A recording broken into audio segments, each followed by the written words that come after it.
Tenemos una invitada que es Andrea Sañudo, eh, arroba Brown Sugar en red. Y pues, Andrea, si quieres, te presentas. Oli a todos, yo soy André y ya. Ay, estoy enojada. Eso. Bueno, para empezar, yo creo que podríamos pues introducir, si te parece, tu experiencia con la gordofobia y pues, en general con el activismo eh, gordo. Bueno, ¿qué les cuento? Bueno, no, yo soy una mujer negra. Yo creo que mis primeras experiencias con la gordofobia son cuando era pequeña, como las de muchos. Con las típicas frases, ¿no? En casa. A las gorditas nadie las quiere, ¿no? Todas esas cosas. Esas fueron como las primeras, digamos, ahí en ese entorno crecí y también además, pues cuando tenía eh, 7 años empecé a bailar. Entonces estar pues como en el mundo de la danza y en el mundo de del arte, por así decirlo, también trae un montón de estigmas y un montón de cosas que te atraviesan y de violencias muy puntuales. Soy sobreviviente de un TCA, de bulimia nerviosa cuando estaba adolescente y como en mis primeros años de adulta, diría yo, y soy feminista hace muchos años, soy feminista hace un montón de tiempo. Y parce, nada, no, yo creo que después de un momento muy difícil sobreviviendo un TCA, eh, eh, yo pensé que era necesario integrar mi postura política o por lo menos la narración feminista que tenía con lo que me atravesaba por el cuerpo. Hasta ese momento estaba muy alejado, básicamente porque estaba lejos también de mi construcción racial, pues porque crecí con piel clara y en el seno de una familia de personas mayormente blancas, caucásicas. Entonces, digamos que empieza como una búsqueda hacia ese lugar, hacia esa raíz, hacia ese origen y también empieza una pregunta por el cuerpo importante, porque el cuerpo hasta ese momento había sido como un instrumento para sí el activismo y otras actividades, pero no era el centro de una pregunta política, ¿cierto? Entonces ahí empieza a hacerse necesario preguntarse cosas sobre la corporalidad. Entonces, básicamente, yo empecé a hacerme preguntas de cómo mi cuerpo era leído dentro del sistema, cómo mi cuerpo era leído dentro del movimiento social de mujeres, cómo mi cuerpo estaba o no al servicio del movimiento social de mujeres y qué preguntas había que hacerse a esa cuerpa que era distinta, que era diferente, puesta en esos contextos particulares. Entonces yo creo que empieza por ahí, o sea, es decir, yo ya llevaba un montón de tiempo siendo feminista, ya llevaba un montón de tiempo teniendo un montón de dificultades con mi cuerpo, había sobrevivido a 2 recaídas de un TCA eh, y, y lo chistoso es que era como una experiencia muy sola. Yo creo que el feminismo es un tema muy de la colectividad, muy de estar juntas. Sin embargo, las preguntas por el cuerpo casi siempre nos las hacemos en la soledad. O sea, no las ponemos frecuentemente con las compañeras. Yo no sé si a ustedes les ha pasado cuando se han colectivizado que se sienten a hablar de cuerpo. Bueno, yo creo que de pronto sí, porque ustedes están más jóvenes y se están juntando ahora que están más jóvenes, pero cuando yo tenía la edad de ustedes y me juntaba con otras mujeres, las preguntas no eran esas. Las preguntas eran otras, muy tesas también, porque además también éramos mujeres que estábamos atravesadas por el empobrecimiento y por las múltiples opresiones que recaen vivir en una periferia. Entonces, pues una no está pensando en el cuerpo como sujeta, ¿no? Necesariamente. Esas preguntas llegaron después y el feminismo me ayudó a contestarlas, pero también me ayudó a contestarlas y creo principalmente el movimiento antirracista y las mujeres negras que en otros momentos se habían hecho preguntas por el cuerpo, ¿no? eran además también negras como yo y también habían sido atravesadas por esas mismas experiencias como del ostracismo del cuerpo negro y del cuerpo gordo. Entonces, básicamente va por ahí. En el camino, muchas experiencias de gordofobia que son muy pelles, o sea, que son como las violencias, parce, más, pues como, yo no sé si les pasa, pero a mí me pasa que esas violencias que son como sutiles, que son como micro, son como las que se me quedan en el cuerpo, como en la memoria, como que yo me acuerdo de un montón de cosas que me dijeron mis tías, por ejemplo, cuando era niña. O me acuerdo de un montón de cosas que me dijeron mis profesores de danza cuando estaba pequeña, ¿cierto? O de cosas que me decían varones con los que tenía relaciones sexuales cuando estaban mis veintes, que son súper tesas como de superar y que son violencias súper profundas, que no necesariamente son como eventos muy traumáticos, como por ejemplo nunca me han bajado de un avión, como si les ha pasado a muchas cuerpas gordas, ¿cierto? Eso nunca me ha pasado a mí, pero a mí me han pasado otras experiencias violentas, así de esas que uno llama sutiles, que no son sutiles para nada, pero que se te quedan como puestas en la piel, muchas. Afortunadamente ahora eh, ya no se me quedan, ya se escurren como el agua. Ya no se me quedan, creo que el preguntarme por el cuerpo, la lectura, conversar con mujeres como ustedes sobre cuerpo me ha permitido como irme fortaleciendo, ir dejándolas ir, pero es súper fuerte.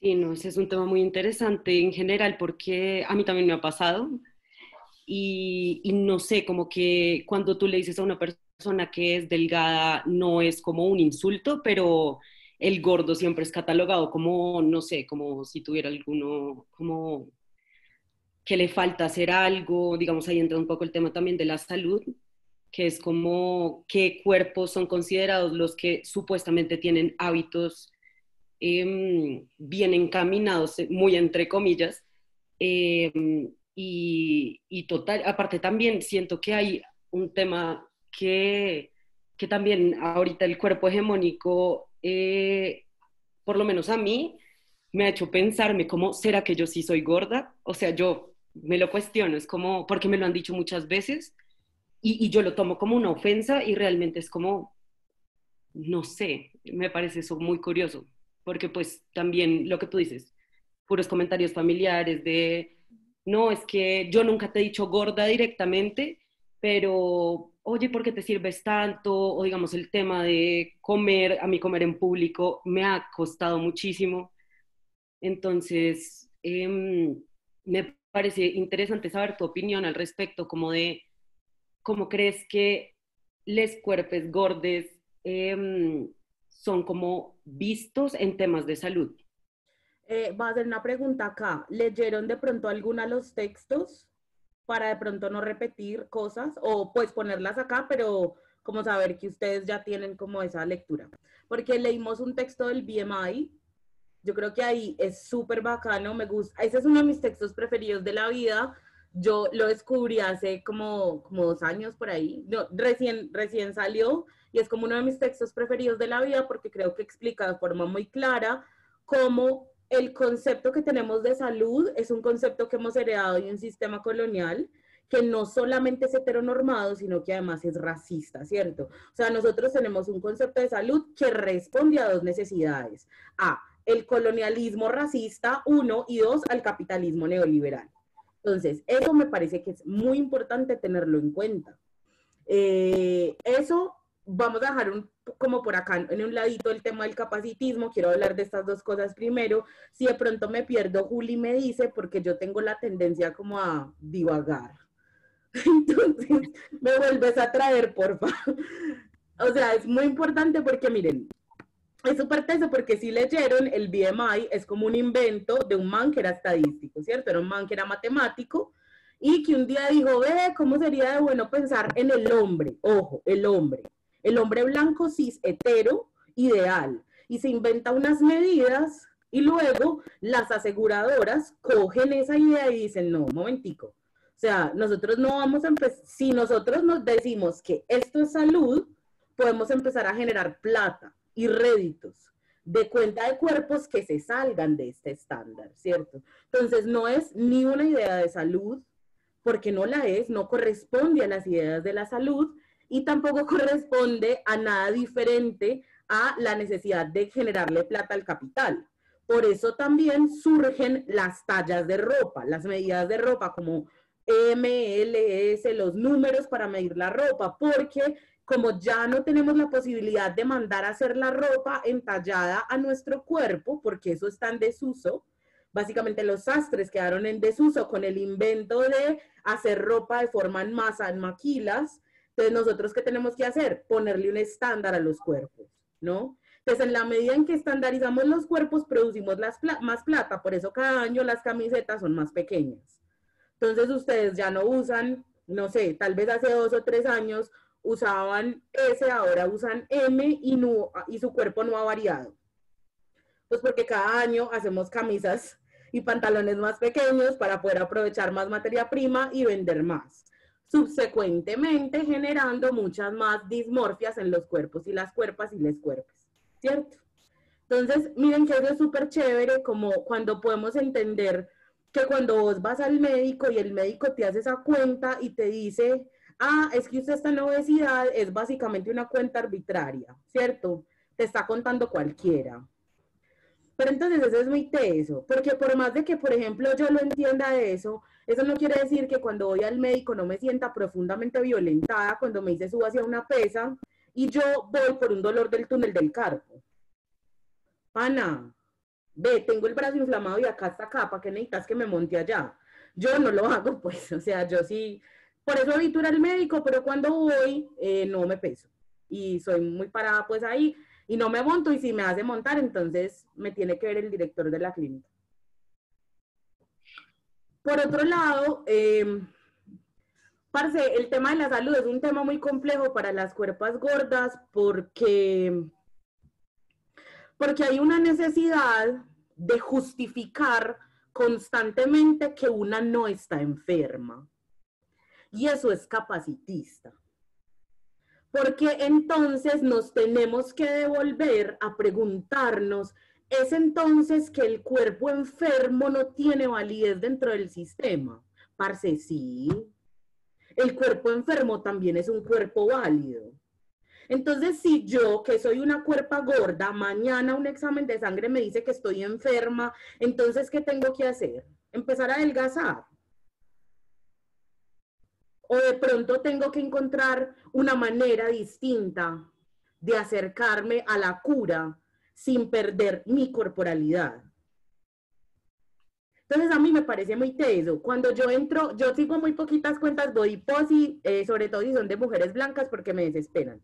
Pero cuando entro a alguna, siempre me encuentro ese post que dice como, soy gorda y no estoy enferma. Y yo, para mí no me importa. Pues como, a lo bien. O sea, nadie te está, a mí no me interesa si usted está enferma o no. Su cuerpo es válido y merece ocupar lo público y merece empelotarse en redes sociales. Y merece sentir placer, y merece ser respetado, y ser querido y amado, y comerse todo lo que se le pase por el frente, y hacer ejercicio. Parce, y vos mereces ir a un almacén y encontrar una camisa que te sirva. También mereces comer comida de calidad, porque sos una cuerpa gorda, entonces el sistema te dice come basura todo el tiempo. No. Entonces, parce, esas son cosas muy tesas que siento también que son muy sutiles y que siento que de alguna manera, sobre todo en los últimos, qué sé yo, 10 años, han atravesado profundamente los activismos, especialmente en redes sociales, que tienen que ver con las reivindicaciones de los cuerpos, porque caemos, parce, en el capacitismo. A mí eso me emputa mucho. Hay una cuenta en especial que a mí me saca de casillas, pues ya no porque la bloqueé, obvio. Pero me sacaba de casillas, marica, porque hacían un post donde decía, es que tienes 2 ojos, una nariz, una boca, 2 manos y 2 piernas, tu cuerpo es perfecto. Parce, los cuerpos que no tienen eso también son una chimba. Y son perfectos. Y merecen todo, parce. Entonces, yo siento que hay que ser como sí, hablar del tema de la salud es muy importante, sobre todo porque la salud es estructuralmente una barrera muy grande para que las cuerpas gordas podamos vivir en felicidad. Porque hace poco leí un estudio sobre, yo creo que yo lo he dicho varias veces en mi cuenta de Instagram, o sea que de pronto me repito si alguna me sigue en Instagram, pero hay un texto que a mí me gusta mucho que explica cómo las mujeres negras que van a parir se demoran más en recibir atención médica en hospitales de calidad porque la gente no les cree que les duele. Porque culturalmente hemos entendido que la cuerpa negra no sufre de dolor. Parce, y lo peor es que lo perdí. No sé dónde está. Y cada rato como que me acuerdo, lo busco porque quisiera referenciarlo, pero el tema del dolor y la cuerpa negra es muy fuerte y he leído mujeres negras, mamás, que cuentan, ¿no?, sus experiencias en los hospitales, cómo son invalidadas, cómo las dejan por ahí, no las atienden, básicamente porque esa señora se está quejando, no, ella está exagerando. Pasa algo un poco parecido con las cuerpas gordas, ¿no? Es que vos vas al médico y puedes ir por cualquier cosa, parce, y siempre la raíz va a ser que estás gorda. Entonces, eso se vuelve una barrera en la atención en salud. La gente gorda va menos al médico. Entonces, como va menos al médico, sus índices de enfermedades son mucho más altas. Por ende, se mueren más. Por ende, son mucho más visibles y son mucho más relacionables las causas de la muerte, obesidad. Condición, ¿cómo se llama? Cuando una condición, como una condición concomitante que está gorda. Y no necesariamente es eso, es que el sistema nos pone una barrera de atención en salud. Entonces, como uno no va al médico, pues nunca te das cuenta que estás enferma, luego te das cuenta que estás enferma y te mueres. ¿Cierto? Entonces, miren que es un tema muy teso, que sí hay que hablarlo, o sea, hay que ponerlo en el centro, pero en la salud no se puede convertir la columna vertebral de la justificación de la existencia de las cuerpas gordas, porque básicamente a la gente no le tiene por qué importar lo que yo esté padeciendo. Porque aún con el padecimiento mi cuerpo es válido. Y eso sí es muy importante. A mí eso me parece muy interesante lo que estás diciendo porque el otro día también estaba en Instagram y una amiga publicó que hay un montón de cuerpos hegemónicos que se toman también esa lucha y se apropian, como tú estabas diciendo, pues mujeres blancas, sí, como que desde ahí es desde donde ellas, no sé, sí, se apropian y ella pues criticaba el hecho de que como que no sé, hacían como unas posiciones o literalmente se sacaban los gordos como de la manera más forzada del mundo. Y pues, no sé, a mí eso me parece increíblemente Una violento. ordinariedad. Sí, completamente. Sí, no, es que Miren, a mí ese es un tema que me genera muchas cosas. Esta semana estuve pensando como mucho en la semana, en este encuentro, porque a principios de la semana estaba hablando de amor propio con las chicas en Instagram y, y bueno, vi un contenido en redes sociales que toda la semana me puso como a pensar un montón. Pero miren, es muy teso. Pues estas chicas se hacen como unas vainas como así, tipo, pues como unas vueltas como para que se les vea un pedazo de celulitis o como una estría, ¿sí o qué?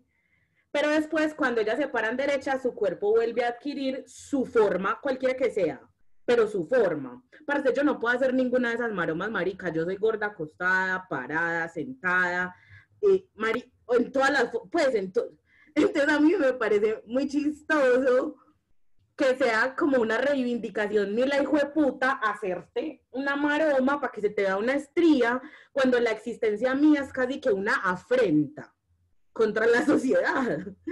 Entonces es muy teso. Hay otro pensamiento que siempre se me viene a la cabeza con el tema de las cuerpas hegemónicas, hablando de unas formas muy viscerales de opresiones que tal vez no las atraviesen, y es que a mí no me interesa invisibilizar las opresiones de las demás. Una vez yo traté de hacer un envío sobre el tema y yo creo que fui como súper obtusa, si alguna estuvo, perdona a mí porque voy a repetir la obtusidad de ese día. Es que, parce, el sistema nos da muy duro a todas, a todes. O sea, el sistema le está diciendo a los varones cis hetero cómo tienen que ser, A las mujeres cis hetero, ¿cómo tienen que ser? A todas las cuerpas, a todas. Entonces hay una constante voz en las mujeres que todo el tiempo te está diciendo, gonorrea, vos no sos suficiente, en todos los aspectos, como tu cuerpo, tu pelo, tu piel, tu carrera, tus notas, tu maternidad no es suficiente. Esas cuerpas que son diversas, las cuerpas no binarias, por ejemplo, no, tú no eres lo suficientemente no binaria, ¿no? Como no. O sea, no eres lo suficientemente andrógina. Yo le estaba leyendo eso en estos días en un post de una chica, dice que yo soy suficientemente andrógina, o sea, como diciendo, como parce, yo soy no binaria, así tenga tetas y culo grandes, como, pues muy teso, ven el mensaje, como no sos lo suficientemente, nunca, a todas las cuerpas. Entonces a mí me parece muy teso cuando uno hace esas críticas a este tipo de contenido, porque no me falta la respuesta de la chica, entonces quiere decir que yo me estoy apropiando. Y es muy teso porque me gustaría que entendiéramos que una cosa son las opresiones sistémicas y otra cosa es gonorrea vivir en un sistema que siempre te está diciendo que estás mal. Porque cuando una es gorda, es negra, vive con una discapacidad, o hablemos como de esa cuerpa que está atravesada por casi que todas las violencias, que es la cuerpa negra trans, ¿no? La cuerpa negra trans está como atravesada por todo lo paila, y es como una cosa, es que vos como mujer con una cuerpa hegemónica, habites el mundo y tengas esa voz atrás que no te permite habitarte feliz en comodidad. Y otra cosa muy distinta es que te atraviesen opresiones estructurales todo el tiempo, todo el día. Porque esas opresiones estructurales son diferentes en unas cuerpas que en otras. Entonces a mí me parece muy importante entender que cuando uno hace una crítica a este tipo de contenido, lo hace en términos de estructura. Es porque se está parando a mirar la estructura y está diciendo, parce, vos te sentís mal mirándote al espejo, pero yo me muero porque no puedo ir al médico. Hay una diferencia en esos dos lugares. Y eso no quiere decir, yo no estoy invalidando ahí tu sentir. O sea, yo lo reconozco, lo veo y también te digo, pana, qué gonorrea. Pues, como yo entiendo que te duele. Una vez me escribió una chica un mensaje súper teso, parce, porque yo me siento bien hablando de TCA, o sea, no me genera, digamos, trigger ni nada por el estilo, pero me escribió un mensaje que me pareció muy fuerte, porque me estaba contando su historia con su TSA, y bueno, fue una historia pues muy fuerte, su dinámica un poco familiar, me estaba pidiendo algo así como un consejo, que yo soy súper mala para aconsejar gente, o sea, yo no tengo ni idea nunca qué hacer con la vida, entonces a mí me parecía muy difícil decirle algo, entonces me puse a pensar como qué decirle, y lo único que yo le atiné a decir fue como, parce, yo te reconozco, o sea, yo sé, pues como yo sé que esto es una mierda, pues, pero yo no le puedo decir como, pana, sí, somos la misma, ¿por qué no? Sí, ok.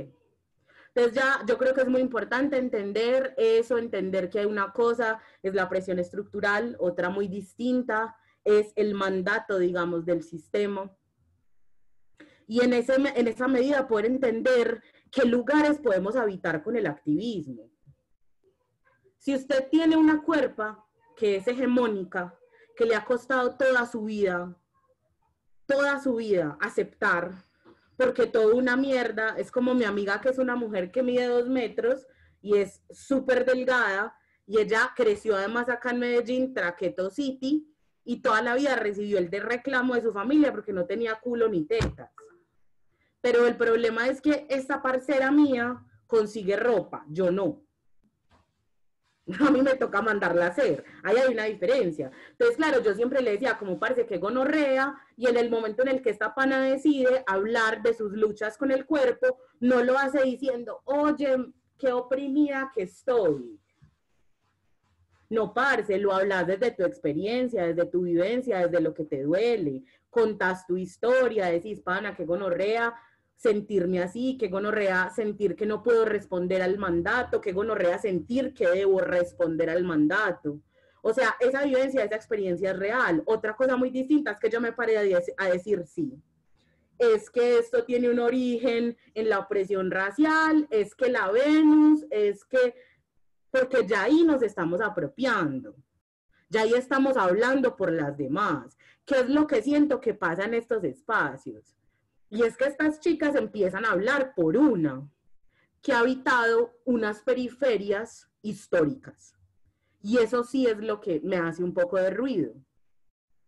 Pero entonces siento que a mí me habita la dicotomía, a mí me habitan mucho todo el tiempo en realidad.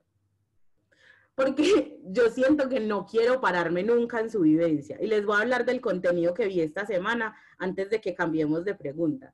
Y es como un conjunto de peladas que son como influencers de ejercicio, que hicieron un video contando las historias de sus trastornos de conducta alimentaria. Pero ellas siguen teniendo cuentas de ejercicio donde le muestran a la gente cómo comen y platos de comida. A mí eso me hace mucho ruido. O sea, eso a mí no me atraviesa. Sobre todo porque sé que la mayor audiencia de este grupo de mujeres, que todas son blancas, creo que la mayoría son cis hetero, son niños y niñas. Entonces yo me pregunto, no me contesto, ¿cuál es la responsabilidad que asumimos cuando tenemos una cuenta en redes sociales en la que te siguen millones de personas? Todo ese millón de personas sabe que vos sos una persona que ha sobrevivido a un TCA y vos aún así das consejos de dieta y ejercicio. Lo pongo sobre la mesa, si alguna tiene respuesta, me parecería genial porque yo no la tengo. Pero me hace ruido, me pregunto mucho por si eso realmente es la conversación que queremos tener sobre cuerpo. Y es decirle a la otra que todo bien con su TCA, pero que aún así se tiene que matar en el gimnasio y tiene que pesar la comida antes de comerse. Y ya. Ay, a Yo mí un vi tema ese que... video, yo vi el video, perdón si interrumpí alguna, eh, y lo tuve que ver 3 veces. La primera vez sentí mucha rabia, porque, o sea, yo entiendo y no invalido las experiencias de las chicas, pero es que todas, todas sus cuerpos son socialmente aceptados. Y yo, pues, soy una mujer gorda y yo decía, no, o sea, ellas hacían lo que dijo Andrea ahorita, maromas para mostrar su gordito, su lonjita, su celulitis, casi que inexistente, y tú las ves y son casi que perfectas. O sea, son mujeres casi que, o que transmiten eso, y la primera vez que lo vi, dije, ¿es en serio que estas mujeres están diciéndole a un montón de chiquillos, porque si es verdad, la mayoría son niños y niñas, es que sí, no, no, yo lo superé, pero yo sigo siendo hegemónicamente aceptada, pero además de eso, mira lo que yo como, que entre otras cosas, súper problemático, porque comprar, por ejemplo, batata, bueno, no sé cómo le dicen en español, batata dulce, no sé, batata, espárragos, eso, perdón, pero eso es costoso y no todo el mundo tiene acceso a ¿La esa sweet potato no alimentación. es como la llama? Ah, ¿No? eso, no, la sweet potato es como una papa, pero es dulce. Ah, está bien. Pero pues aquí en Colombia eso es medio costoso. A veces sí, a veces no, depende. Arándanos, o sea, son cosas que tú dices, ¿en serio? Mujeres, ¿en serio? La segunda vez empecé a compararme, como que, uy, no, para llegar a eso me toca hacer demasiado. La tercera vez dije, no, pues, bien por ellas. O sea, creo que ellas intentaron dar un mensaje, pero mucha gente, pues, que no eran los niños, entendieron que el mensaje no llegó como debió llegar, incluso porque muchos comentarios en las cuentas de ellas individuales eran niñas diciendo, ojalá yo un día pueda ser como tú. Y el problema es que es que nadie debería ser como el otro. Entonces es complicado. Yo lo vi y muy, muy paila. Miren, a mí de las cosas que me parece más complicada de este tipo de contenido es que nosotras tenemos que estar muy conscientes de que cuando nos paramos a hacer resistencia sobre el cuerpo, no la estamos haciendo suelta. Es decir, la resistencia que tiene origen en el cuerpo es resistencia decolonial. Porque le estamos diciendo al sistema que el cuerpo blanco, cis hetero, que nos trajo el colono, y que ha diseminado como el cuerpo ideal en el mundo, no es el cuerpo nuestro. Parce, esto no es una cosa de tomarse, o sea, las fotos son una chimba. Yo también, cuando empecé a hablar de cuerpo en lo público, lo hacía tomándome fotos y me parecen súper bacanas, y cuando tengo ganas vuelvo y pelo las tetas. Pero es que no es pelar las tetas y ya. Es que esto es un ejercicio de resistencia. Entonces, si yo me voy a parar en un ejercicio de resistencia, tengo que pararme en el ejercicio de resistencia. O sea, no le puedo decir al sistema, sí, yo estoy acá resistiendo con mi pesa pesando el salmón. Pana, no. Eso es todo lo contrario, ¿no? Entonces, y no solamente es un ejercicio de resistencia decolonial, sino que es un ejercicio de resistencia antirracista. Si nosotros no estamos hablando de antirracismo alrededor de la conversación que estamos teniendo sobre el cuerpo, no estamos hablando de la coyuntura de hablar de cuerpo. André, pero es que yo soy una mujer blanca, cis hetero, muy normada y toda la cosa, y yo también quiero hablar de cuerpo. Sí, parce, hay posibilidad. Hay que decir, nombrar, que esa resistencia que estás haciendo desde el cuerpo es un ejercicio antirracista. Y como es un ejercicio antirracista, entonces estás asumiendo acciones de reparación sobre las cuerpas negras afectadas estructuralmente e históricamente por la discriminación y por las periferias del cuerpo. Entonces yo me tengo que meter y me tengo que untar. Y tengo que hablar de lo que tengo que hablar. A mí el performance me saca de quicio. O sea, no puedo. Para mí, el contenido que hicieron estas chicas es un performance en el que le están contando al mundo que su privilegio les permite sentirse curadas, y por eso se gastan la plata que se ganan en arándanos. Porque la gente empobrecida, que está estructuralmente atravesada por las periferias del cuerpo, incluyendo la gordura y otras más, no se puede gastar la plata en arándanos. Entonces, parce, eso a mí me parece muy importante. Entonces, eso es otra cosa que me hace mucho ruido de muchas de estas cuentas en redes sociales sobre cuerpo, y es que, parce, el antirracismo es muy poquito. De los cuadrados negros durante BLM no pasaron, y pues yo sí le pongo un alto ahí como a la situación, porque a mí me parece que cuando yo decido hablar de cuerpo, cuando decido hablar de liberación radical, cuando decido pararme en una postura que va a ser anticolonialista, que va a ser anticapitalista, que va a ser de resistencia y de liberación radical de las cuerpas, entonces yo tengo que empezar a reparar. Yo tengo que hacer, movilizarme, ¿cierto? Esa es la esencia del antirracismo. Sobre todo cuando tu cuerpo es una cuerpa blanca hegemónica. Y es la reparación. Y la reparación a nivel ciudadana, es decir, cada una de ustedes, y la reparación del sistema. Entonces, parce, a mí eso me parece muy teso. Yo lo siento muy performático, lo siento muy dañino, sobre todo para la gente más joven que consume cosas en redes sociales. Y también me parece muy teso porque la verdad me lo pregunto constantemente, sobre todo con una de las chicas que había en el video, que yo cada vez que la veo siento como un pequeño ataque de ansiedad. Porque es como, ay, criatura. Yo no sé, me genera una cosa muy tesa, es una sensación muy fuerte, muy fuerte. Es una sensación muy fuerte cada vez que la veo, y me parece muy teso que tenga una plataforma tan grande en el que ese tipo de mensajes se le diseminen a las chicas más jóvenes. Siento que la conversación sobre TCA hay que tomársela más en serio. Yo creo que yo nunca en mi cuenta, por ejemplo, de Instagram, he hablado seriamente del tema porque yo no tengo la formación, ¿cierto? Entonces yo creo que hay que tomársela más en serio, creo que no lo están haciendo y yo creo que es nuestro lugar, nuestro deber exigirles, ¿no? Más, pedirles más.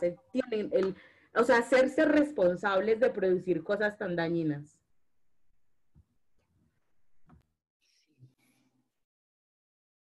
Yo con eso me queda sonando también un tema y es el de que en el movimiento Body Positive también está como este emblema como de todos los cuerpos son hermosos y ahí está como un valor estético que me parece súper problemático, entonces es como, y sobre todo para las mujeres, porque es como entonces tienes validez si eres bonita o si, sí, como más allá de lo que sea que hagas, cómo te desempeñes profesionalmente, lo que eres tú como persona. Eso me parece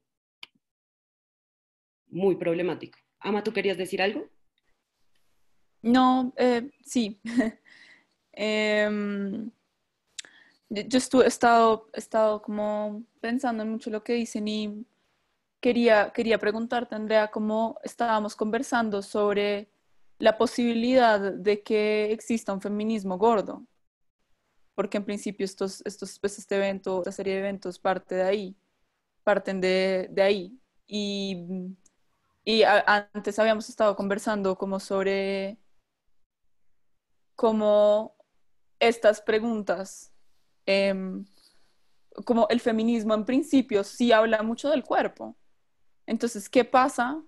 ¿Qué pasa para que, o sea, tú, Andrea, nos contabas pues, antes que esas preguntas no te las habías hecho ahí, desde el feminismo, de esos espacios que abría el feminismo? Entonces, Aparte, quería, no sé, que nos contaras un poco como de por qué, qué pasa ahí y por qué. Dale. lo que pasa es que resulta que cuando yo empecé como en mis búsquedas feministas, que era una niña, pues era una adolescente, por así decirlo, eh, pues yo solamente leía mujeres blancas, que son las mujeres que una lee, ¿no? Pues a uno va a leer de feminismo y le recomiendan leer a Simone de Beauvoir, pobrecita esa señora. Y entonces uno se pone a leer a Simone de Beauvoir o se pone a leer como una gente ahí, pues como unas, por ejemplo, yo leí a Andrea Dworkin, por ejemplo. Andrea Dworkin era una mujer gorda, ¿no? Y ella escribía mucho sobre el cuerpo, pero no sobre el mío, sobre los cuerpos de mujeres como ella. Entonces para mí era imposible ver mi cuerpo ahí. Entonces yo creo que ese es un tema, parce, muy teso, porque las mujeres, desde mi lugar, chicas, ojo, desde lo que yo he podido observar en mis años recorriendo el movimiento social de mujeres es, bueno, yo vivo en Medellín, yo no sé si ustedes sabían, yo no sé si se me nota en el acento, que yo vivo en Medellín, que acá en esta ciudad, en realidad ser gordo es un pecado de iglesia, ¿cierto? O sea, es algo por lo cual le piden perdón las mamás a nuestro Señor el domingo en la misa, como mis ejercicios de crianza no me dieron para que esta fuera flaca, o sea, es un tema bastante visceral. Entonces, el movimiento social de mujeres en Medellín, que fue, digamos, mi casa, donde yo me formé cuando tenía 15 años, en esas escuelas de mujeres que hacían papeladitas como yo, ¿cierto? En ese tipo de lugares, las mujeres que eran gordas eran muy poquitas. Y como que su cuerpo, en términos generales, no era un tema, era un instrumento para el activismo. Y como era un instrumento para el activismo, no era un tema sobre el cual generalmente estábamos conversando. O sea, no, eso no era o sea, la conversación no era sobre eso. Entonces, digamos que yo llego al libro después de haberme untado de calle, y en el libro sí había una conversación sobre el cuerpo, pero no sobre el mío. El cuerpo de una mujer birracial, el cuerpo de una mujer en medio de mandatos racistas, mandatos clasistas, no era el cuerpo que estaba ahí. Por eso las respuestas que encontré sobre el cuerpo no las encontré directamente en el feminismo, las encontré en el antirracismo. Cuando empecé a leer incluso a varones, hombres y mujeres que hablaban del cuerpo negro. ese es mi cuerpo. Entonces, por eso yo siempre me he cuestionado, digamos, que el feminismo se haya preocupado por cuerpos como la mía, que al final son cuerpos periféricas. De hecho, las cuerpos no binarias vienen a ser una preocupación para el feminismo muy adelantadas digamos, los estudios de género, los estudios feministas, ¿no? Eso es de ayer. 20 años es ayer. ¿Sí serán 20 años? Ustedes que están más jóvenes tienen más conocimiento de esto. O sea, no, es un poco complejo, digamos. O sea, para mí no hubo esa respuesta. Yo me sigo cuestionando todavía la presencia de un interés del feminismo por las cuerpas gordas, básicamente porque el movimiento social de mujeres no lo nombra. Lo nombra de pronto una feminista negra por acá, ¿cierto? Lo nombra cuando hay una declaración abiertamente gordofóbica, como la que hizo, por ejemplo, la alcaldesa de Bogotá hace poco, al prohibirle habitar el espacio público a la gente gorda porque era un riesgo de salud. Ustedes se manifiestan una o dos y hablan de cuerpo, ¿cierto? Pero no es un tema general, entonces yo me lo pregunto. Porque las respuestas sigo sin encontrarlas ahí, generalmente las encuentro en el antirracismo, en la construcción hecha por mujeres negras, en sus preguntas hechas por el cuerpo, porque además las cuerpas negras están atravesadas casi que sine qua non por la gordofobia, porque está el culo grande, ¿no? Porque está entonces la calidad del alimento que consumen estos cuerpos en la periferia. Entonces, en todo este marco, estas mujeres sí están preocupadas por eso. Y yo no sé si ustedes han visto, ustedes conocen a Erika Hart, no sé si la conocen en Instagram, una vieja que es brutalísima. Ella, por ejemplo, siempre ha dicho, no, yo no soy feminista. Para mí el feminismo es una postura teórica interesante que me da unos elementos para X y X cosas, pero yo no me narro en el feminista, yo soy una mujer negra, antirracista. Entonces miren que acá hay un llamado importante a preguntarnos el feminismo al servicio de qué cuerpas está, que siento que es una pregunta muy importante para hacernos muchachas, sobre todo en estos momentos en Colombia e incluso en el mundo, cuando estamos teniendo mujeres feministas blancas, ¿cierto? Haciéndole tanto daño a las cuerpas trans, por ejemplo. Invisibilizando identidades todos los días en Twitter. No tienen nada que hacer, pues te digo, porque yo he puesto mucho trabajo, a mí no me da la vida. Pero cuando uno tiene nada que hacer, pana, o sea, el post de J.K. Rowling ayer, o sea, ustedes se pueden imaginar ser tan violenta a nivel en la vida y hacer pines que te dicen, bro, sorry for your dick. No. O sea, esto a mí, no. No. O sea, yo no voy a venir acá a apropiarme de nada porque no me corresponde, pero parce, la llamada a decir, pana, el feminismo realmente nos está representando a todas las cuerpas que estamos en las periferias.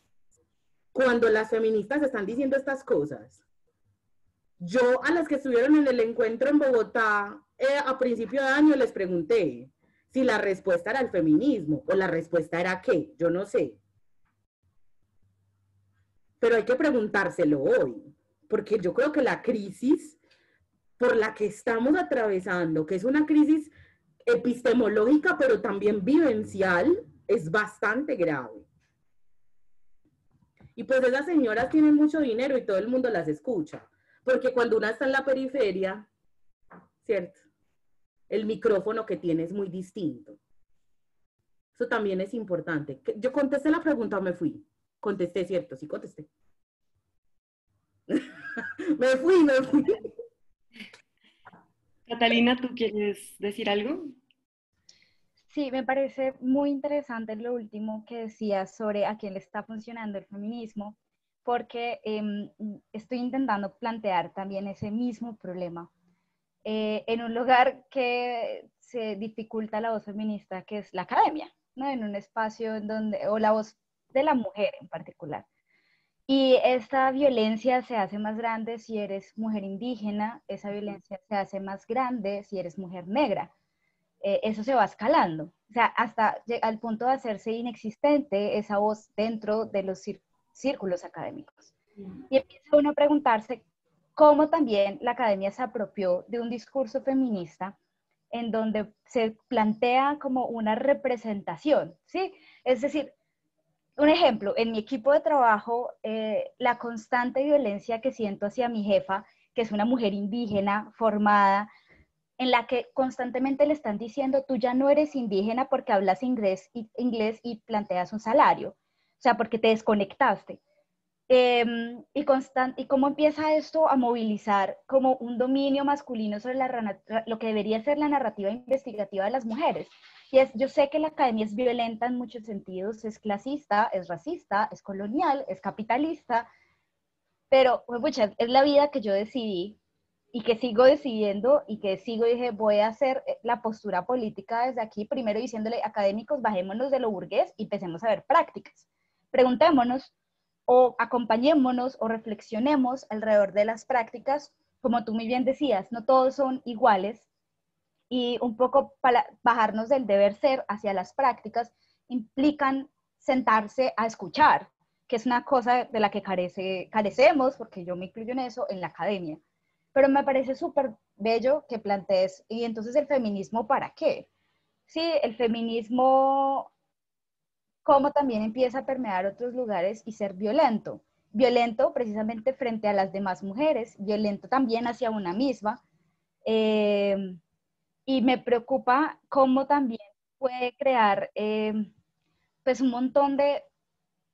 Yo lo he encontrado últimamente problemático, a pesar de que lo sigo defendiendo en algunas perspectivas, pero empieza a parecerme profundamente problemático, por ejemplo, cuando leo a ciertas filósofas gringas, empiezo a ver supremamente problemático cuando empiezo a ver que las mujeres que empiezan a ser visibilizadas claramente son blancas, cuando estos discursos, cuando se pide que leamos más mujeres, siguen siendo este grupo de mujeres, pero entonces eso debería bastarnos en el feminismo, o cómo seguir construyendo un activismo cuando No, realmente... no, no te puede bastar. O sea, creo que esa respuesta sí la tengo. Perdón que te interrumpa. Pues que Adelante. luego se me olvida, porque pues ya vieron que yo me despalomo, pero no, no te debe bastar. Y no, es que, parce, miren, ustedes están planteando un problema que es muy complicado, ¿cierto? Y es cómo pedirle a una institución que es de estructuralmente colonial, estructuralmente racista, estructuralmente capitalista, que te dé herramientas para no serlo. Pana, la academia hay que desmontarla como hay que desmontar el hijo de puta Estado. O sea, pues es que no le puedes pedir eso mientras la academia exista. Como existe hoy, va a ser lo que es. Y las voces las van a tener las cuerpas que tienen las voces. Lo que pasa es que hay una cosa que se llama la cuota de inclusión. Yo tengo una experiencia al respecto porque lo he sido. Yo fui la cuota de inclusión de muchos espacios feministas, porque es que les faltaba una negra. Y además, como yo era gorda, entonces, parce, venga, no, usted es el paquete completo, venga para acá. Entonces, parce, pues allá contrataron una mujer indígena que es su jefe, no hay dos. O si hay otra en otro departamento lejos donde no se crucen nunca, para que crean que están solas. No, contrataron solo 3 mujeres. Y bueno, les salimos bastante conflictivas, porque eso es lo que dicen, ¿no? Como les salimos conflictivas cuando uno siente que están misplaneando un tema que uno maneja, cuando una siente que le están imponiendo discursos, cuando uno siente que le están imponiendo líneas de investigación, pero entonces uno empieza a hacerse esa pregunta, y ayer justamente me estaba haciendo esa pregunta, ¿cómo empieza a tener todas estas dificultades? Volver a enfrentarse como a un espacio en donde, al que uno siente que pertenece, pero empieza uno a sentir que ya no está ahí y que tiene que plantear, no sé, Mira, yo creo que no quiero faltarte al respeto, perdón si lo hago, no es mi intención, te lo juro que no. No te conozco ni siquiera. Pero es muy teso que, digamos, tener como, o sea, en estos días estaba hablando con Cori, que está ahí, que es Luna, que es muy tesa esa digamos, o sea, es súper teso porque es como esa dicotomía. De vos sos la primera mujer indígena de tu familia que tuvo acceso a la educación. Parce, y llegas a qué hijo de puta universidad, y marica, pues claro, todo el mundo a tu alrededor está expectante, incluso celebra, ¿cierto? ese logro tan hijo de puta de que vos sos la primera mujer indígena de tu linaje que tiene educación. Pero es que la academia es un espacio supremacista blanco. Aunque entres ahí, eres la cuota de inclusión. Por eso tu discurso va a ser constantemente cooptado por esa misma academia. Entonces esa misma academia se va a sentir supremamente orgullosa porque contrató a una mujer indígena. Sin embargo, a la que van a publicar, a la que van a poner en la página web, a la que van a poner en los espacios de congregación, es a la feminista blanca, porque ese es el cuerpo aceptable. Entonces vuelvo a lo del principio, no te debe bastar. Pero también te invito a que te cuestiones si ese es tu lugar, el de la academia, de qué forma te estás acercando a la práctica, a la vivencia, al territorio, de qué forma estás haciendo, observando lo que está pasando en el mundo. Porque si la mirada sigue siendo colonial, por más que tú seas una mujer, pues eso sigue siendo colonialismo y por eso existe Carolina Sanín. Pues yo no puedo tener un ejemplo más palpable. Les voy a poner una foto, no mentira. O sea, por eso existe esa señora. Parce, ¿quién más validación académica tiene Carolina Sanín? No la puede tener otra persona. O sea, una pana que vive de dar talleres del Quijote, eso solamente lo puede hacer una mujer blanca académica, eso no lo puede hacer yo. ¡Yo! Me muero de hambre, con toda la pena. O sea, pues ella es el cuerpo de la academia, ella es el cuerpo de la mujer de la academia, el cuerpo del colonialismo, el cuerpo del racismo y de la transfobia. Esa es Carolina Sanín. Entonces, si vos en ese lugar que estás ocupando en la academia, que ya es una institución racista y colonial, ¿qué lugar vas a ocupar? ¿Qué decisiones vas a tomar? ¿Qué responsabilidades vas a asumir? Porque a eso estás llamada. Y todas ustedes, porque sé que todas van a la universidad y probablemente quieran permanecer en esos espacios, pero ¿cuáles son las decisiones, los lugares que ustedes quieren asumir dentro de la academia? Porque si ustedes se van a dedicar a perpetuar el discurso de la academia, que es el discurso que me invalida a mí, con un montón de palabras, un montón de cosas, yo a veces leo esos posts que hacen las feministas radicales y me siento muy estúpida porque yo no les entiendo nada. Ellas están escribiendo en un idioma que yo creía que hablaba español. O sea, esos son un montón de palabras, un montón de palabras que sirven para decirte que no debes existir. Y eso ya lo hacía el patriarcado, no, pues gracias. Pues, ¿cómo les digo? Que hijo de madres encuentros con la teoría, gracias, hijas. Que es muy teso. Esta semana leí un texto que me pareció muy brutal, que el título es algo así como, y si lo tuyo no es gordofobia, sino dominación, no es gordofobia internalizada, sino dominación internalizada. Entonces la tesis que ella desarrolla en el tema, se los voy a pasar, es un texto de Medium. La tesis que ella desarrolla ahí es un poco panavea. Usted lo que tiene no es un ejercicio de gordofobia, usted lo que tiene es un ejercicio de colonialismo, porque su necesidad es de exterminar un cuerpo periférico. Entonces no es gordofobia per se, es un ejercicio de poder heredado del colonialismo, que me parece una tesis muy interesante, porque es una tesis que podemos aplicar en otro tipo de ejercicios de poder. Si lo que tenés cuando vas a comunidad a hacer tu investigación y tu estudio no es ganas de investigar, sino ganas de dominar y de ser racista. Es más, ¿cuál es tu necesidad de ir a comunidad a hacer estudios? Vaya a darle la plata a la comunidad para que la comunidad estudie. Eso se llama reparación histórica. Y se llama no ser racista académico. Entonces, parce, yo creo que esos son espacios muy importantes y yo creo que cuando una decide habitar espacios que son de suyo coloniales, espacios que son de suyo racistas y donde hay constantemente ejercicios de poder que son validados por todo mundo, porque recuerdo muy bien las historias que todos ustedes me contaron cuando estuve en Bogotá. No, parce, la facultad de no sé qué, imagínate qué tal.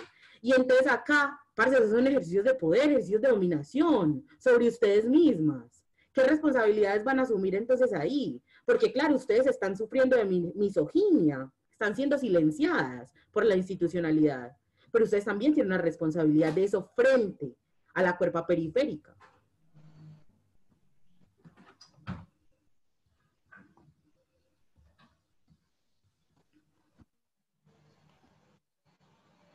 ¿Alguien más quiere hacer alguna pregunta? Bueno, Andrea, si te parece, pues retomamos el tema de también el valor estético, si te parece, que esa premisa. Parce, yo tenía la idea de lo de la belleza desde que lo preguntaste, pero sí ve que es que... El caso es que No. resulta que una vez yo estaba hablando con un amigo que tengo, yo creo que ya les conté esa historia, pero yo cuento muchas historias y me repito porque estoy muy viejita. Entonces resulta que yo estaba hablando con un amigo mío que es artista plástico y él me dijo, parce, es que la belleza, el concepto es kantiano, el concepto de la belleza. Y ese man se riega a hablar de que en la cara de Lalo. ¿Qué le pasa? ¿Qué le pasa a ese man? Parce, imagínense que es muy teso porque la belleza, nosotros, pues eso es un constructo cultural, social, que responde a las necesidades del sistema y eso todos lo sabemos. Sin embargo, hay dos cosas que pienso al respecto. Por un lado, las cuerpas negras han escrito, incluso teorizado de forma muy bella en la literatura y en textos sobre activismo y sobre liberación radical de los cuerpos, que Black is Beautiful, ¿cierto? Porque es una manera, parce, de reivindicar, porque es una manera de decirle al sistema lo que vos dijiste que era feo, lo que vos dijiste que era un cuerpo que debía ser esclavizado, lo que vos dijiste que era un cuerpo que debía ser disminuido, es una chimba, y véalo acá. Y parce, es muy brutal, parce, porque cuando yo veía a Beyoncé, a mí no me gusta la música de Beyoncé porque es muy regular, pero ella es un personaje. Entonces, yo veía a Beyoncé así con su traje de Oshun en los Grammy una vez, embarazada además. Y yo, parce, esto es una chimba, esto es hermoso.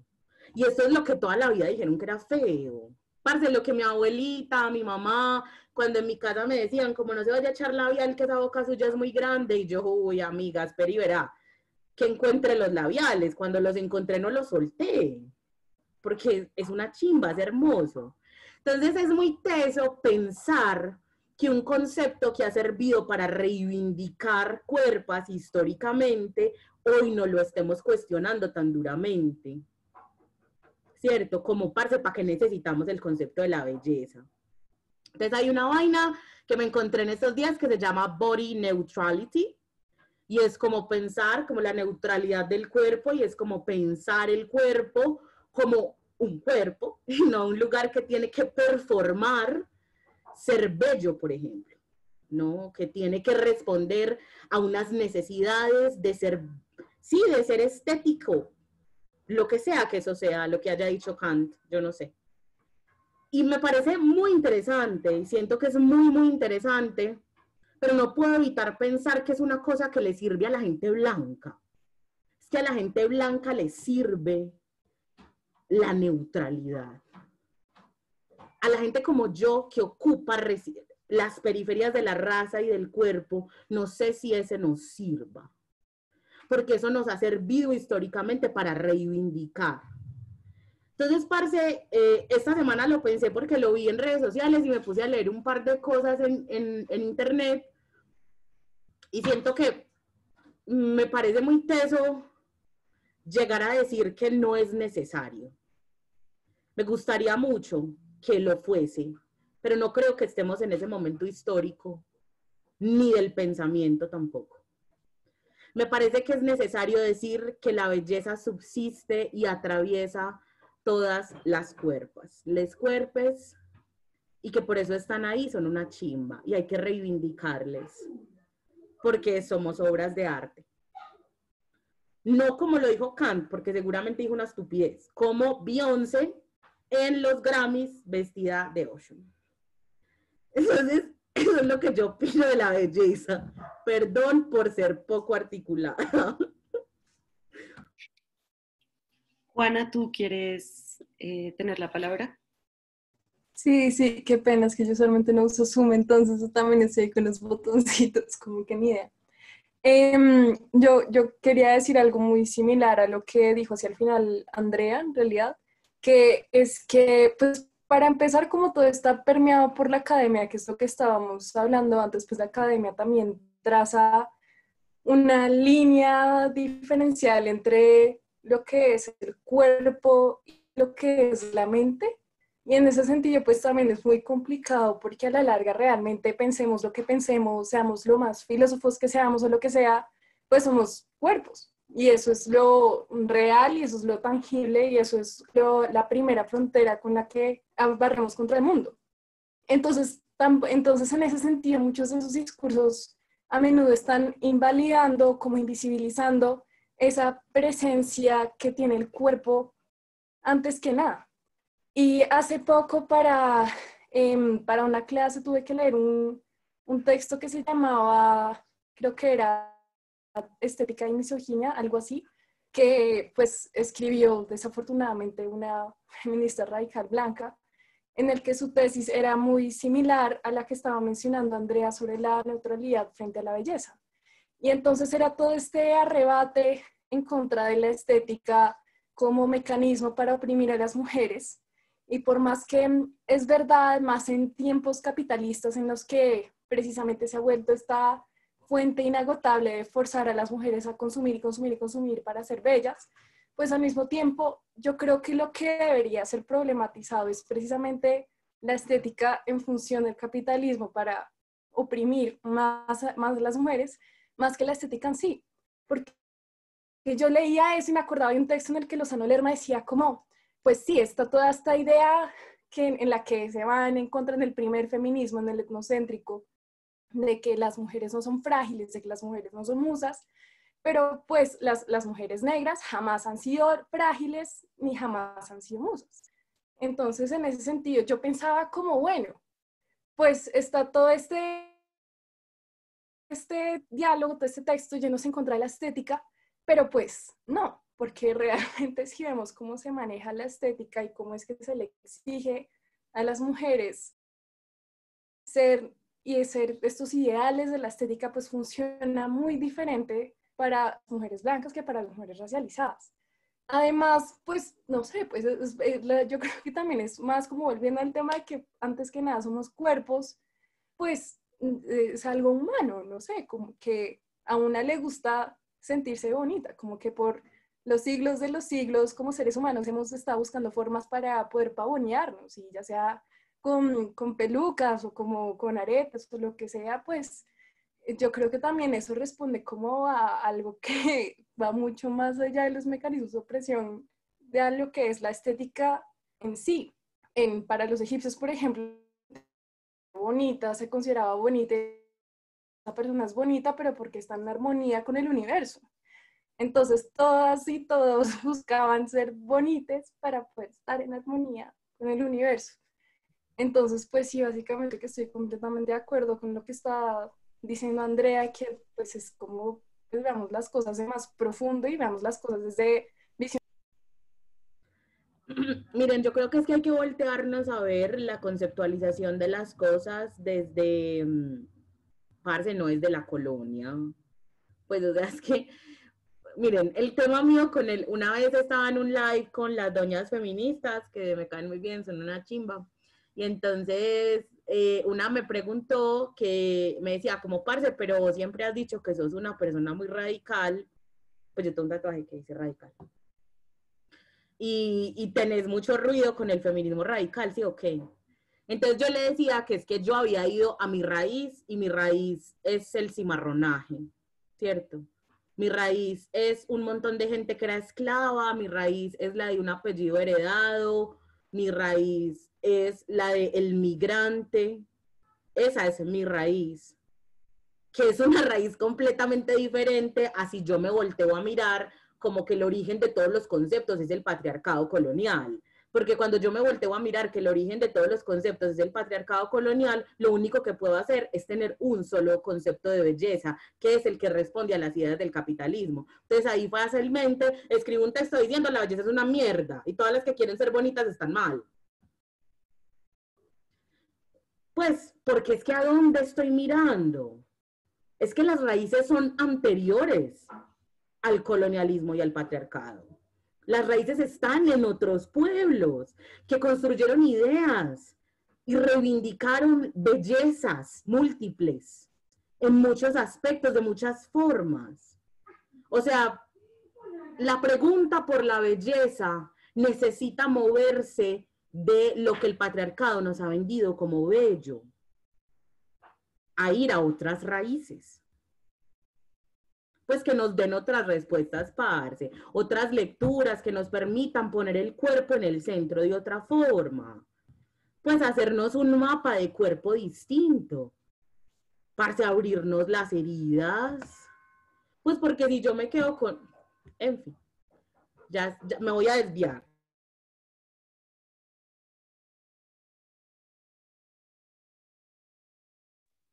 Bueno, ¿puedo hablar? ¿Sí? Ajá, Sí, bueno, a mí me parece que todo este tema de la belleza está ligado muy al concepto también de estética, ¿no? Obviamente, no es solamente sobre las corporalidades vistas o leídas como femeninas, sino que tenemos que pensar que desde el Renacimiento se concebía a la mente separada del cuerpo. Entonces, esa disociación, esa división, esa fracturación, a mí me gusta llamarlo así, disculpen para los neurodivergentes, ¿no? Pero esa neurosis que es colonial, ¿no? Esa neurosis en donde el cuerpo no es realmente habitado, o que Dios está más arriba y yo estoy acá abajo y no habito mi corporalidad, tiene que ver con una visión completamente colonial y por ende completamente racista. Porque esa misma neurosis de autoobservarse no es de un lugar desde la conciencia ni de la espiritualidad, sino desde la estricta perfección, es la que restringe las expresiones y las diversas corporalidades existentes. Entonces, un cuerpo debe ser así, un cuerpo se ve bien así. La estética es esto, después toda la intervención que hay sobre la estética. De ahí es que sale el concepto, ese supuesto concepto de idea o ese concepto de belleza que realmente es blanca. Porque habría que preguntarnos entonces sobre corporalidades de ellas como racializada, negra, indígena, afroindígena, ¿qué sería la belleza o qué sería no habitar el cuerpo? O sea, ¿cómo nosotros no podemos habitar el cuerpo si nuestra historia es 100% cuerpo? Si nuestro cuerpo fue justamente mano de obra, no paga, ¿sí? Si nuestro cuerpo es el que sostuvo y sigue sosteniendo la vida, en el sentido no me quiero ir por otras ramas tampoco, sobre la natalidad y etcétera, pero ¿cómo la corporalidad negra no puede habitar el cuerpo? Si eso fue lo primero que se nos llevó, por decirlo así. Además que nuestras ancestralidades, todo lo que tiene que ver con el cimarroraje, todo esto tiene que ver también en el antiguo Egipto, como mencionaba la compañera, tiene que ver con una idea de lo bello, pero a través de la armonía. Y la armonía no significaba un estado de perfección, ni un estado de pureza, ni era una estética que iba hacia esa cuestión tan recta, ¿no? Tan policial. Yo insisto con esta cuestión de lo policial que me viene rondando muchísimo, ¿no? Porque lo colonial es policial. Entonces, bueno, yo pienso que también para mí, ¿no? Esto es muy personal, la idea de lo bello tiene que ver con el poder habitar. Como decís, Andrea, tiene que ver con que somos una obra de arte. O sea, empezar a vernos desde ese principio, a leernos desde ese principio, a acompañarnos a nosotros mismos desde ese principio, ¿no? De que esto es lo que estamos buscando, ni más ni menos, ¿no? Después vendrán otras cosas, ¿no? Debate, la intelectualización del cuerpo, para qué sirve un cuerpo, cuánto vale un cuerpo, etcétera, etcétera, etcétera, ¿no? Pero bueno, eso. Parce, me parece súper importante que hayas traído a colación lo del acompañarse, porque yo siento que también la experiencia del cuerpo es colectiva en últimas, ¿no? O sea, las experiencias, y lo pongo mucho en mi caso, porque si bien yo tuve una búsqueda y una pregunta por el cuerpo que me pasaba por mí, como esta Andrea, el cuerpo después se me volvió una experiencia en la colectividad. Que eso es completamente opuesto a la lectura individualista propia del sistema colonial, que se puede dar el lujo de no necesitar el cuerpo para vivir o ser leída a través de su cuerpo, porque no necesita colectivizarse, no necesita estar al lado de la otra para resistir. Pana, o sea, acá hay unas búsquedas muy tesas, chicas, alrededor de lo que significan estas lumbreras que escriben este tipo de textos y estas reflexiones, porque nos están hablando de un sistema de pensamiento que no se opone a nada, porque lo que se opone es resistir con la otra, es acompañarse en esa experiencia del cuerpo.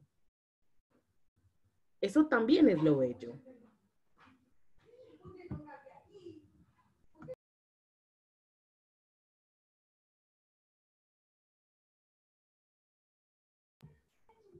Questions.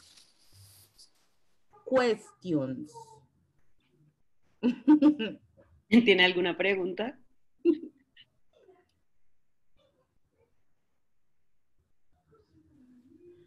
Yo no las voy a regañar, se los prometo. Pues parece, pero no.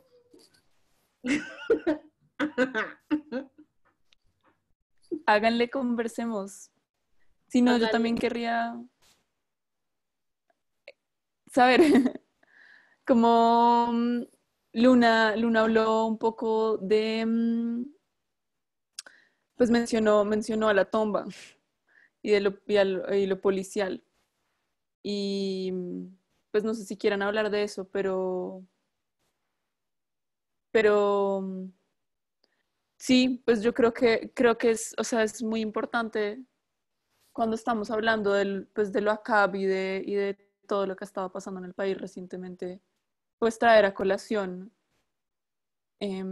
todo lo que se ha dicho acá, ¿no? Sobre la relación entre lo policial y lo colonial, la relación entre la militarización y la raza, y no sé si querían compartir algo sobre eso, pues como compartir reflexiones. Antes, María P., ¿tú quieres hablar? Un segundo. Dale. Sí, pero no es de eso. Entonces, si quieren hablar de eso, es de algo que estaba diciendo Andrea ahorita, pero si quieren hablar de eso, pues háganle de una. Hágale. Bueno, no sé. No, nadie quiere hablar de eso. Bueno, o mientras se van uniendo el hilo para conversar. No, si quieres, haz tu pregunta o haz tú el comentario que ibas a hacer para que no perdamos el hilo y luego ahorita Juli o Ama nos recuerda hablar de lo de la policía. Breve. No, es que yo siento como que has planteado cosas muy potentes y no has descartado la idea de una articulación, y siento que sí, o sea, está muy latente la idea de que hay diferencias, de que todas podemos hablar pues desde lo que nos corresponde siempre y cuando no apaquemos como otras experiencias diferentes, pero sí me queda rondando la pregunta de, ¿es suficiente no opacarnos para crear una articulación? ¿Y cómo vivir? Y con esto que trae esa colación de vivir en colectividad y de el cuerpo resignificarlo de manera colectiva, o sea, bueno, resignificarlo de manera colectiva no, pero sí, como, o sea, como la cuerpa se comienza a vivir en colectividad, me pregunto, ¿cómo generar articulación entre estas cuerpas y cuerpos distintos de una manera que no menosprecie las diferencias, pero que tampoco encuentre en ellas una excusa para dislocarse y para no ser? Es que siento que últimamente todo se encuentra como una excusa para excluir, para generar lógicas identitarias que excluyan a los demás, y no veo un interés y una postura que sea claramente articulativa y que nos permita avanzar de estos debates que ya están invadiéndolo todo y permeándonos casi que de maneras muy, muy, pues, personales. Yo creo que dijiste una palabra muy clave y es interés. A mí me parece que a las mujeres blancas no les interesa articularse con nadie que no sean ellas mismas. Entonces, como no les interesa, pues uno no puede hacer nada con eso. A mí eso me parece muy complicado. Te lo voy a decir porque yo he estado en espacios con mujeres racializadas y he estado en espacios con mujeres blancas y yo siento que la articulación nos cuesta mucho. Recuerdo que Beatriz me preguntó eso cuando estuvimos en Bogotá y yo le dije, amigue, eso es una cosa muy complicada. Mira, yo siento que los cuerpos de las mujeres blancas necesitan hacer una cosa muy importante y es reparar. Si vos no estás dispuesta a la reparación, ¿para qué te vas a articular conmigo, parce? Pues no, yo sola me soporto. Yo creo que de pronto Cori ahorita puede comunicar más elocuentemente cosas, pero pues, o sea, yo creo que hay que empezar por la reparación, y la reparación se hace en la colectiva y se hace de forma individual como ciudadanas, o sea, a nivel de ciudadano, a nivel de sujetas, ¿cierto? Entonces eso me parece muy importante. Yo creo que estar juntas, bueno, chao. Bueno, entonces creo que es muy importante la reparación. Yo creo que es muy importante aprender a quedarse calladas y eso nos cuesta demasiado, parce. Entonces es algo que sucede como lo mismo con los varones cis, que uno les dice, parce, quédate callado, y los panas que no les da la vida. Yo creo que las mujeres nos tienen que empezar a dar la vida para quedarnos calladas y escuchar a las otras compañeras, parce, que están siendo atravesadas por un montón de violencias estructurales, pana, por un montón de vainas que son un mierdero, y nosotras estamos muy ocupadas queriendo que nos escuchen a toda hora, todo el tiempo. Es como, parce, date cuenta. Entonces, la reparación también pasa por hacernos responsables de nuestro propio racismo. Entonces, mira que yo te estoy acá nombrando un montón de cosas que suceden antes de construir juntas. ¿Sí o qué? No he llegado allá. Entonces, hay que ver qué interés, como tú lo nombras, tenemos las mujeres en eso. Porque, parce, cuando yo he estado en espacios donde todas son blancas excepto yo recibo un montón de comentarios, yo me vuelvo esa disculpa. No, yo no soy racista. Mira, Andrea es mi amiga, Andrea está acá en la colectiva. No, yo no soy racista. Mira, acá estoy construyendo con mi compañera. No, esta colectiva no es clasista. ¿No vieron que acá está Andrea? Andrea, hable. Cuéntele a todo el mundo que usted era muy pobre. Pana, pasa. Es más, pasa en Colombia, ni siquiera en las películas. O sea, pasa acá. Entonces, yo sí creo que hay un montón de tareas que tenemos que hacer antes de decidir colectivizarnos, de decidir emprender un camino acompañando y acuerpando a mujeres que no solamente son negras, parce, que no solamente son gordas, es que son mujeres que están atravesando traumas generacionales, herencias de la esclavitud, herencias de las violaciones en masa a cuerpos indígenas. O sea, ustedes se pueden imaginar que la compañera afroindígena que tienen sentada al lado está pasando eso por el cuerpo. Y nosotras estamos acá, pues, como intelectualizando un poco de huevonadas. No, parce, no. O sea, esas son unas responsabilidades que tenemos que asumir desde la blanquitud que nos habita, desde el privilegio económico que nos habita. Entonces, yo creo que primero hay que tener el interés o la disposición de poner el cuerpo por esas compañeras. Pana, por esas mujeres que están atravesadas por esa violencia. Estos días yo le decía a una parcera de Instagram que a mí me gusta demasiado mi comunidad de Instagram, que llamo comunidad porque son muy lindas. Pues porque son lindas, como que las conozco, las reconozco, me les sé el nombre, me cuentan cosas, sé cómo se llama el perro, el gato, el novio. Pana, porque al final, y esto lo hablé con Corina esta semana, se volvieron una red de cuidado. Son las parceras parce, que me están cuidando la espalda todo el tiempo, que cuando yo he dicho, hey, parce, hay un macho acosándome, todas pasen la arroba y lo reportamos todas juntas. Parce, André, ¿qué necesitas? Cuando yo he dicho, estoy enferma, se me llena el DM, marica, de mensajes de mujeres preocupadas por mi salud. Pana, ¿qué necesitas? O sea, yo alguna vez dije, como parce, voy a poner el experimento de que no tengo comida, porque estoy segura que 5 me escriben, Andrea, ¿cómo así que no tenés comida, parce? ¿Dónde yo sé, es que yo sé. Esas son las mujeres con las que una se colectiviza, las mujeres que ponen el cuerpo por una. Entonces, el día que ustedes decidan tener un montón de cuerpas en la diversidad en su colectiva, es porque están dispuestas a cuerpar esas mujeres. Si no, muchachos, no lo hagan. No lo hagan de entrada, no lo hagan. Y nos quedamos haciéndonos preguntas y todas estas cosas. Y siento que es un mensaje también muy importante, sobre todo ahora que me estoy preguntando por el separatismo, y es, ¿qué están dispuestos a hacer los varones que quieren estar en la colectiva? Ustedes también les toca cuerpar. ¿Cómo lo van a hacer, parce? ¿De qué forma se van a asumir esas responsabilidades? Entonces, yo creo, parce, que en la medida en que tengamos la disposición y el interés de hacer estas cosas, eso que planteas, María, es posible. De resto, no.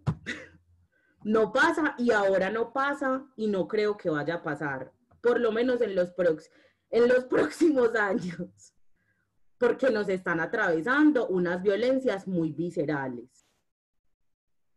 Yo no tengo Twitter, pero mis amigas que tienen, o las chicas de Instagram que me escriben, me dicen como, parce, usted viera Twitter como está. Me decía, parce, eso es un mierdero allá.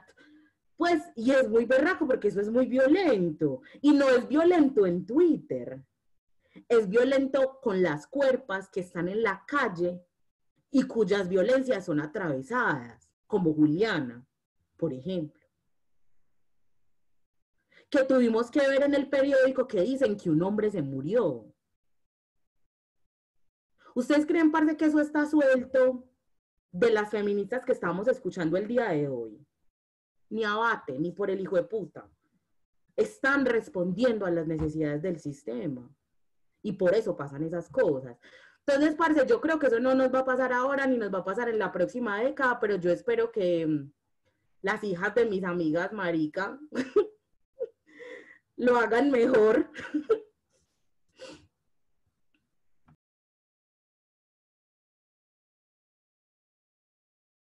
Pasamos al tema de la policía. ¿Alguna quiere como decir algo más? ¿No? ¿No? Bueno. Entonces, parce, a ver, yo siento que es muy teso. Miren, el tema de la policía es una cosa muy compleja. Parce, porque nosotros todos tenemos un policía adentro. Todos. Todos estamos dispuestas a la fiscalización y llamada al orden de cualquier cuerpo. Todos. Es muy teso, marica, mucho. Es algo muy teso, es algo que le hacemos nosotros a las niñas de la casa. No el pelado por ahí en la casa, yo no sé, en chores, con una chancla y otra no, y una vez me llama, muchachito, oiga, ¿dónde está la otra chancla? Y uno, pero, mamá, ¿qué importa? O sea, son ejercicios de control del cuerpo, de la libertad. Entonces, como eso nosotros lo tenemos adentro, que es la herencia que traemos de la colonia, que es la herencia que traemos del racismo estructural, que es la herencia que traemos del patriarcado y de la misoginia estructural, la tenemos en el cuerpo, no podemos esperar que no existan instituciones que garanticen que ese policía funcione al servicio de la institucionalidad. Entonces a mí me parece muy hijueputa, parce, porque nosotras le estamos acá todas diciendo que acá, mientras estamos exigiendo que le caiga el peso de la ley a unos panas que cualquier cosa. ¿Cómo así? ¿Cuál es la disonancia cognitiva, muchachas? Es que el aparato que hay que desmontar no es solamente el de los tombos, es que todo el aparato jurídico no funciona. ¿Ustedes qué creen? En esta semana se murió una jueza y todo el mundo la lloró. Yo decía, pana, es una jueza. ¿Quién llora un puto juez, gonorrea? O sea, ¿quién? Una feminista que yo admiro mal, mexicana, una mujer que me parece tesísima, gonorrea, o sea, es de esas viejas que yo leo y no entiendo ni chimba, pero yo igual termino el libro porque qué, para decir que lo leí, o sea, y llorando la jueza, o sea, ¿quién llora a un juez? No, por favor, o sea, mi abuelita diría, póngase la mano en el considere. Parce, hagámoslo mejor. Es que el único sistema que hay que desmontar no es el de los policías, sino todo el sistema jurídico. Nosotros no tenemos por qué tener una institución que nos controle. Es que ¿quién dijo? Usted ya aprendió a orinar y ir al baño, marica, autorregúlese. Pero es que, parce, si hablamos de eso, hablamos de que tenemos que desmontar un montón de violencias coloniales, patriarcales, que son las que han requerido que exista una institución que nos proteja. Entonces, ¿cuándo le vamos a meter la ficha al desmonte de esas maricadas? O sea, ¿cuándo vamos a empezar a hablar, parce, de esas cosas? Que es una vaina que me parece muy tesa, porque yo siento que las feministas nos hemos puesto la bandera, claro, porque ha sido lo que hemos conocido y lo que, entre comillas, ha funcionado para algunas cuerpas, de ir por allá, pues, como al Palacio de Justicia a bolear trapos y que la ley yo no sé qué, pana, no, o sea, hay que, yo a mí eso me pone un poco como así, porque nosotras necesitamos reivindicar otras acciones, acciones colectivas, acciones comunitarias. Entonces no siento que el asunto se termina en la policía, no siento que se termina en esa violencia que es tan dura, que es tan visceral. Parce, y eso tiene una conexión, digamos, muy directa con el fenómeno de la racialización, básicamente porque las personas negras seguimos siendo consideradas bestias salvajes, que hay que controlar. Seguimos representando en términos de sociedad casi que lo mismo que hace 400 años, cuando fuimos víctimas de trata y cuando fuimos esclavizadas en el territorio de Abya Yala, por ejemplo. Entonces, mientras que no hagamos el ejercicio de pensar la cuerpa racializada como una cuerpa válida, posible, humana, es imposible decir que esa institución, es imposible desmontar la violencia que ejercen las instituciones policíacas, porque todavía se creen con el derecho de controlar y de asesinarte, si existes. Hace poco yo leía a una parcera en Instagram decir que estaba muy preocupada porque venía el invierno y ya venía la temporada de chaquetas con gorro, pero además estamos utilizando tapabocas, entonces ya decía, estoy muy preocupada porque viene temporada de invierno, de chaquetas con gorro y tapabocas, y básicamente todos mis hermanos negros se van a convertir en blanco de la policía. Yo no me quiero imaginar, parce, cuántos van a ser los muertos. O sea, se los juro que no, porque los van a ver. ¿Cuántos más, marica? ¿Cuántos más parceros caminando por la calle o corriendo, con un radio en la mano, bailando, como le pasó a Elijah McClain, los va a asesinar la policía porque tenían la cara tapada? Eso es un claro ejercicio de poder, es un claro ejercicio de racismo estructural, de racismo sistémico, es un claro ejercicio de control y es un claro mensaje que nos dice, cuerpa negra no vale ni chimba, usted todavía sigue siendo un esclavo. Entonces, parce, miren, este es un tema que a mí me parece muy teso, sobre todo en el contexto colombiano, porque hace poco estuve en un conversatorio donde algunas mujeres y algunas cuerpas trans nombraron que la violencia policíaca en Colombia no tiene un componente racista. Y no, sí lo tiene, es claro. Entonces, que no se les olvide eso.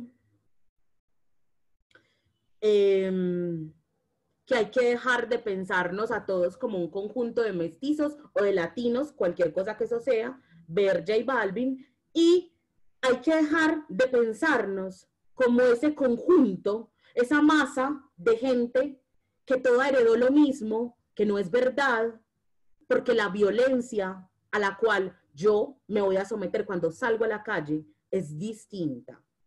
Y esa violencia necesita el desmonte de un sistema que es muy grande. Por eso necesitamos dejar de celebrar jueces que se mueren.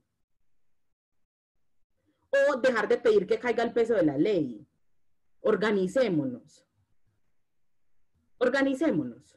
Pero si pillan que esto culmina en la colectivización y que para la colectivización necesitamos otro montón de cosas. Entonces lo que tenemos es tareas, muchachas. Muchachos.